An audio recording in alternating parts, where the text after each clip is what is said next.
Oi, gente, tudo bem com vocês? Sou Isaura Farias e vamos falar aqui um pouquinho sobre feminismo.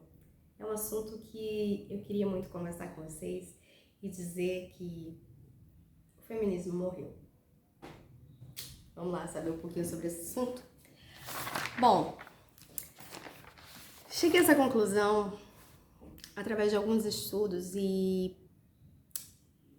analisando esses estudos eu fiquei muito impressionada com a questão dessas novas teorias pseudocientíficas que negam completamente a ciência e buscam realmente mudar a história, mudar a ciência, mudar todas as perspectivas do campo ideológico.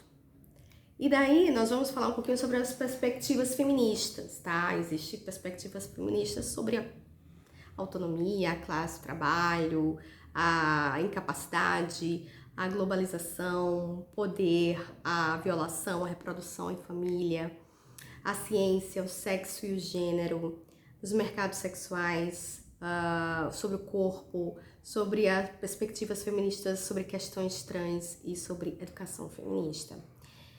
E quando vemos todas essas listas todas de perspectivas, né, nós lembramos um pouquinho das feministas marxistas, feministas radicais, né, que elas analisavam essas relações de poder, né, a luta era contra essas relações de poder, né, e aí nós vemos que a partir da teoria queer, né, a partir dessa teoria queer, a questão da justiça social, ela realmente vem com muita força através desse feminismo interseccional, tá? Então, as feministas clássicas, marxistas, elas estão sendo desprezadas, na verdade, desprezadas por completo, né? Por essas novas feministas interseccionais, né? Por que essa divisão de tantos feminismos, né? A gente vê, nossa, por que tanto feminismo? Por que tanta divisão, né? Então, isso é uma alternativa, isso é uma forma que a nova esquerda utiliza,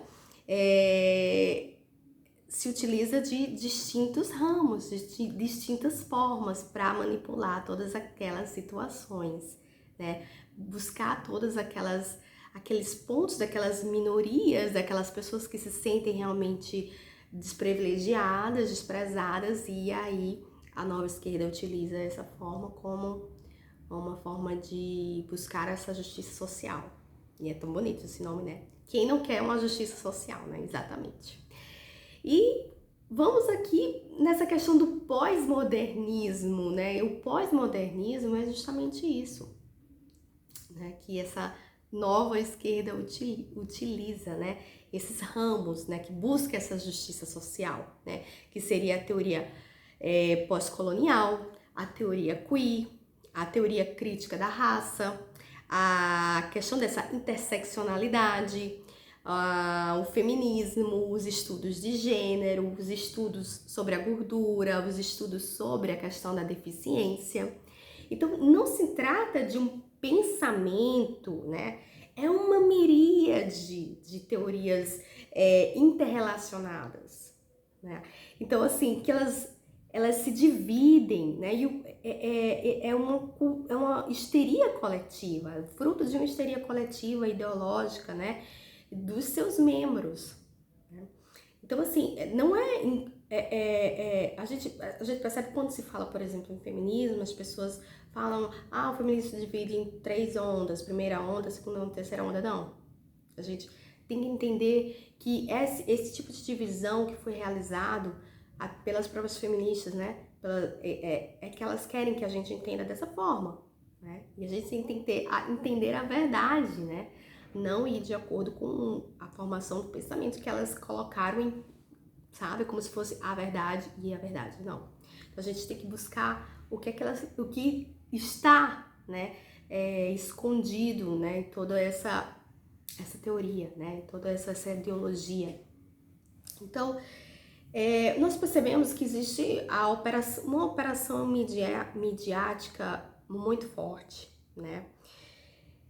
que ela logra o quê? Uma avalanche de manifestações de distintos grupos ideológicos, né? Então, não é só um feminismo, não é só um feminismo, então são muitos grupos, são tantos grupos que se perdem entre si, né? Então, não é só uma teoria feminista, não é só não é só uma onda feminista, três ondas feministas, né? São muitas interpretações históricas, né? Então, quando você percebe assim, existem diversos tipos de feminismo, né? Então, são numerosas aplicações do feminismo em diferentes campos. Tem as perspectivas feministas, por exemplo, no trabalho, na questão sexual, na questão ambiental, na questão ecológica, na questão da maternidade. Então, são grupos feministas que eles não têm como se apresentar todos, né? Sempre vai faltar um, sempre vai ficar faltando um, né? Existe um grande grupo, né, que é contra essa ideia de igualdade entre homem e mulher, né? Hoje em dia existe o feminismo que rechaça toda essa ideia, essa teoria de gênero, que é o feminismo de gênero, né? O que é o feminismo interseccional, que é o que manda hoje em dia, certo? Então, na verdade, o feminismo de gênero, ele matou o feminismo, né? Já vou logo dizendo pra vocês, matou o feminismo. Mas vamos aqui falar sobre algumas teorias feministas, pra gente ver quantas teorias feministas existem. São muitas, gente. Olha só, tem feministas culturais, feministas radicais, feministas lésbicas radicais, feministas anarcofeministas, feministas separatistas, feministas liberais, neoliberais, socialistas, marxistas, que tem a questão da luta de classes, homem e mulher.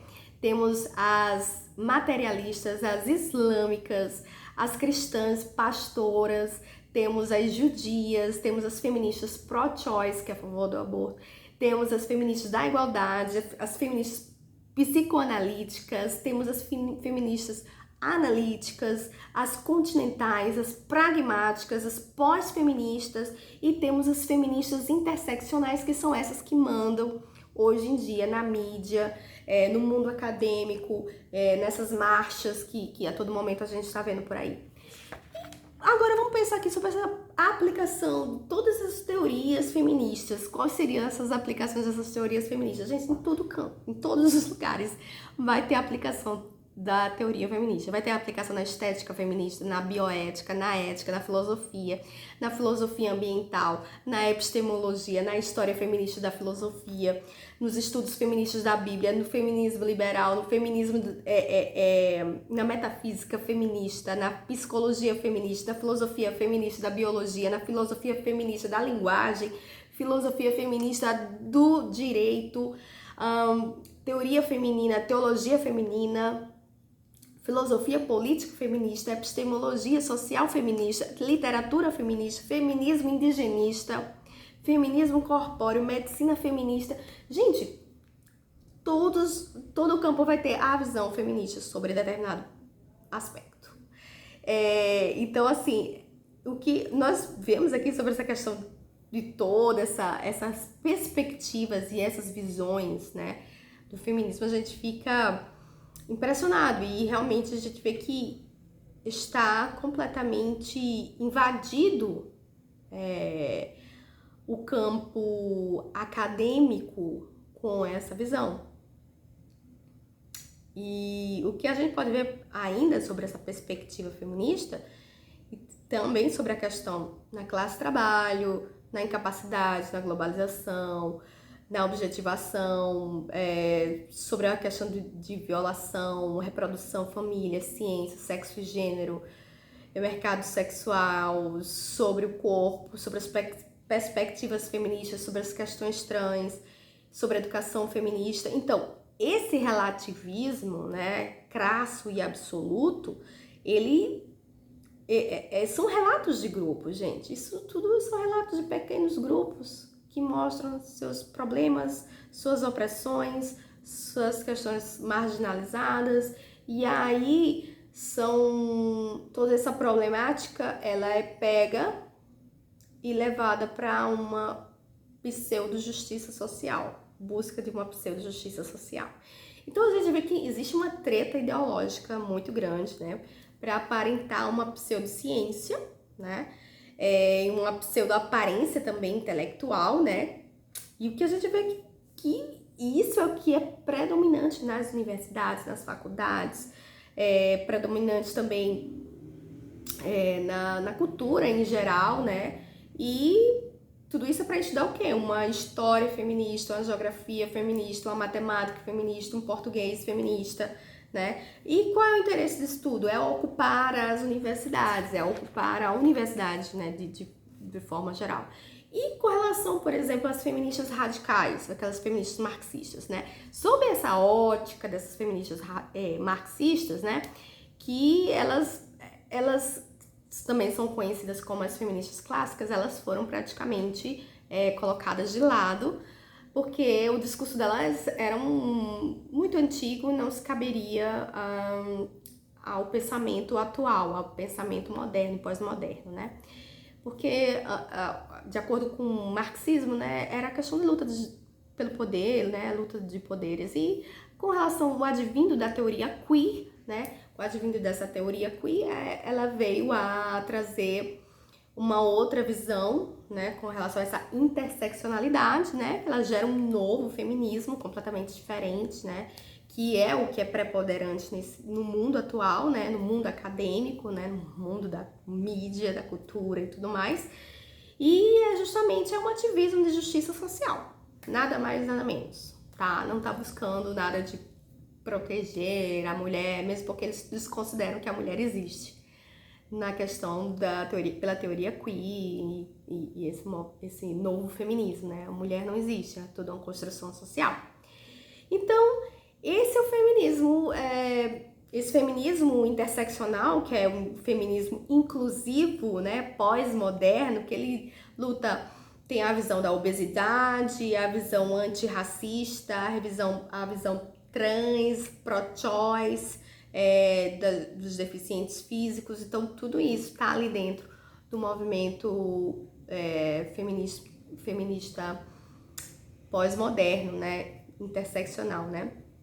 Então, assim, facilitava criticar o patriarcado, né, o capitalismo, mas os feministas marxistas ficavam, assim, como as pós-modernas, né, que mudaram, ficaram muito, assim, as feministas clássicas, elas ficaram realmente, como eu posso dizer, iradas com as feministas pós-modernas, porque elas desconsideraram a existência da mulher, né? Eles acabaram a ideia de mulher, né? Pelas feministas clássicas, né? Elas não apoiam essa ideia de teoria de gênero, elas não apoiam essa questão dessa teoria queer, né? Querer desconsiderar a existência da mulher.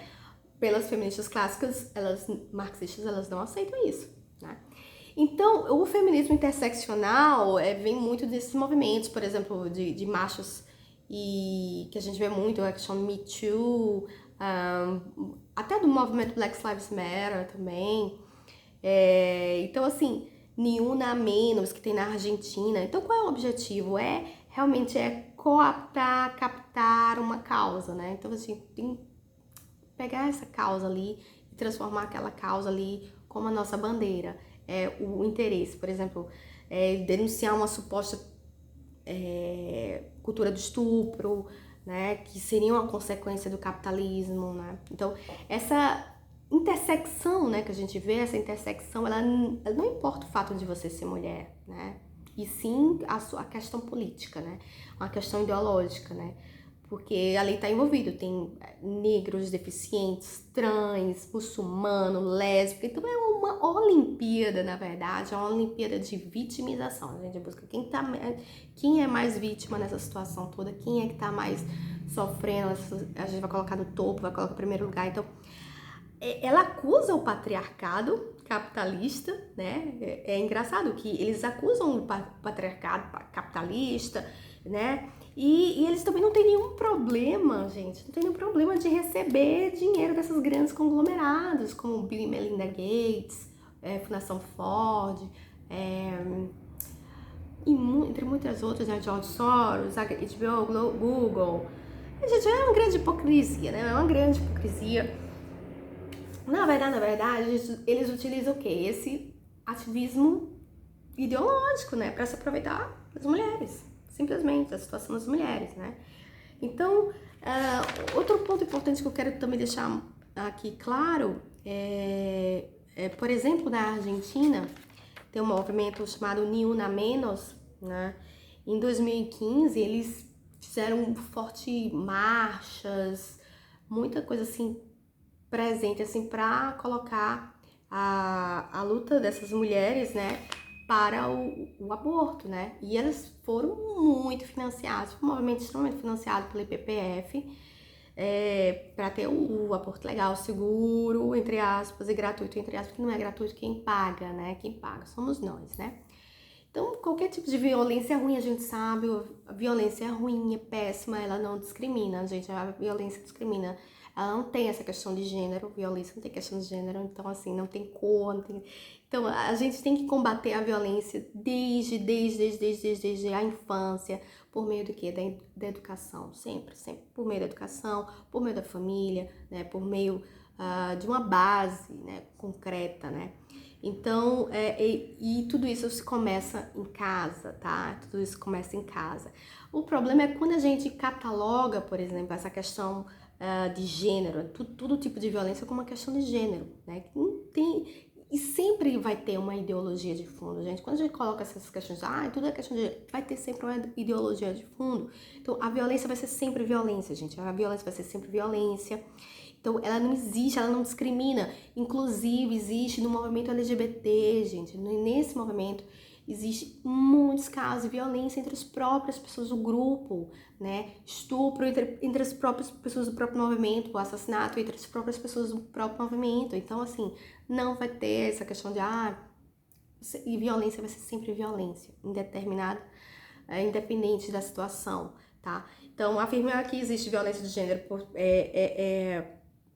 vai ter sempre uma questão ideológica de fundo, né? Que eu acho que é bom deixar bem claro, né? E que a gente tem que realmente desconstruir, tá?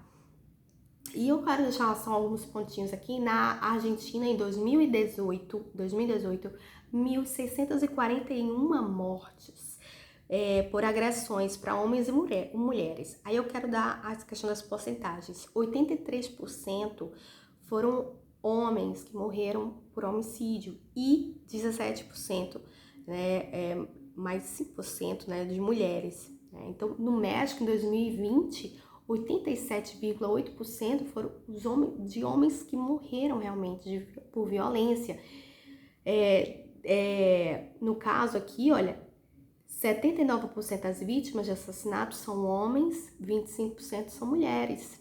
Né? Isso aqui a gente tem que dizer que quando as pessoas se matam mais mulheres pela questão de gênero. Não, gente, tá? Eu também não tô querendo desmerecer nenhuma morte, meu Deus do céu. O que eu tô querendo dizer é que a violência ela não discrimina, gente. Violência não discrimina sexo nenhum, tá? Tem violência para todos os lados, tá certo? Então, quando a gente fala sobre essa interseccionalidade, né, que tá envolvendo raça, gênero, idioma, cor, se a mulher é refugiada, se a mulher é lésbica, então todos esses atos de opressão que a pessoa se senta oprimida, então qual é que vai estar mais privilegiada nessa Olimpíada de opressão? É a que for mais oprimida, tá?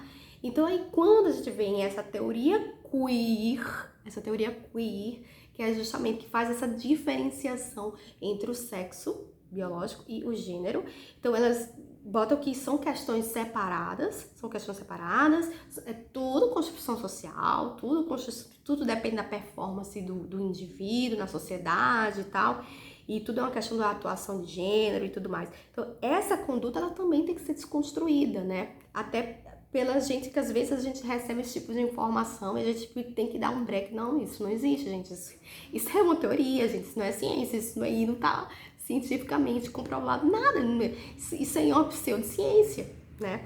Então, imagina, o sujeito constrói a sua própria identidade, o sujeito constrói a sua própria sexualidade através da sociedade e tal, né? O gênero ficaria sendo algo instável, completamente uma construção flutuante, né? Uma coisa assim, sem sentido, né? Então, quando eles falam assim, não, mas o futuro é não binário. Então, se o futuro não é binário, então não existe mais mulher, né, gente? Então, acabou o feminismo, né? O feminismo, então, adeus feministas radicais, né? Não existe mais o feminismo radical, né? Então, o patriarcado, por meio dessa ideologia toda da interseccionalidade, agora é um movimento que luta pelos homens, né? Então, antes lutava no movimento pelas mulheres, agora tá lutando pelos homens, né? Não existe mais mulher, porque segundo essa ideologia de gênero, ela não existe mais mulher, então se não existe mais mulher, então e aí? Tá lutando pelos homens, né? Essa luta pelo homem, essa luta do movimento feminista interseccional, ela não existe mais, né? Essas questões de que significa ser mulher. O que importa é essa questão dessa opressão coletiva, né? Toda essa questão dessa opressão coletiva. E o que eu acho que é importante a gente colocar aqui, que fala, né, toda essa teoria, dessas construções sociais, todas, ela realmente está matando o feminismo. Matou o feminismo clássico, destruiu o feminismo clássico, né? Então, gente, matou. Então, o ponto em comum, né, de todas essas teorias feministas é que elas foram, em tese, pela questão da luta pela mulher, né? Em tese. Mas o que a gente vê é que o feminismo interseccional, a mulher é apenas uma construção social e que deve ser eliminada. E assim, o feminismo acabou, né? Então, assim, o feminismo acabou.